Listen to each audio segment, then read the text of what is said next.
Deadpool and Wolverine is the much anticipated sequel and third film of the Deadpool film series. There's a lot of stuff going on with Disney purchasing Fox and this third film being in limbo. However, now that we've had some time to develop the film a little bit, it's directed by Shawn Levy. It has 5 writers total. And it follows Wade Wilson. He's having a bit of a midlife crisis. He's given up superheroing or mercenary work.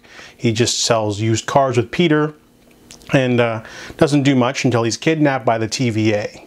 They tell him he's special, and they try to recruit him for a special mission. However, he goes rogue when he finds out their real plan to destroy his universe, and he needs to find a replacement Wolverine in order to, he thinks doing that will save his universe. However, the one he picks ends up being the worst one in the to select, one who let down his team and is looking for a shot at redemption of sorts. So he wants to, the two of them bicker like an old married couple. It's a really interesting dynamic because it's not the usual sort of Wolverine Deadpool bickering. They slash and cut up each other a lot, and it's quite funny. It's very unique.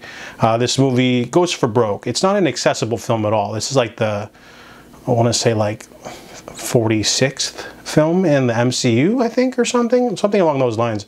But man, there's a lot of references, Easter eggs, comic book cameos that you think you'd never see, return of old cameos you thought you'd never see again, because this movie's kind of like a love letter to the Fox X-Men films. So you'll see a lot of people, I'm not going to mention any of the cameos, but there's a lot of return characters and little hidden surprises. Kind of required to see some of Loki, the television show, but I haven't seen that, so I didn't get any of that. It doesn't really matter. This is more of a buddy comedy, road trip action comedy film, and it works. Some of the standouts are Emma Corrin as Cassandra Nova, really intimidating. She plays it kind of campy and dangerous and villainous and psychotic. Definitely not too familiar with her in the comics, but great job by Emma Corrin. Definitely a standout villain. Sometimes the humor works and it doesn't. I feel like the film made me chuckle a lot, but there's also a lot of times where they'll pick a route for a joke and just keep sort of hammering, trying to get all the mileage out of that joke series, and it just doesn't work. Sometimes the film is just amazing in terms of song selection, like the opening and the ending songs are amazing. Sometimes the songs are a little bit too forced and there's a bit of a sag in the middle, not that much of a big deal. But overall, there is a sequence in the finale, the action finale, where it literally feels like it's taken straight from a comic book. It's quite amazing.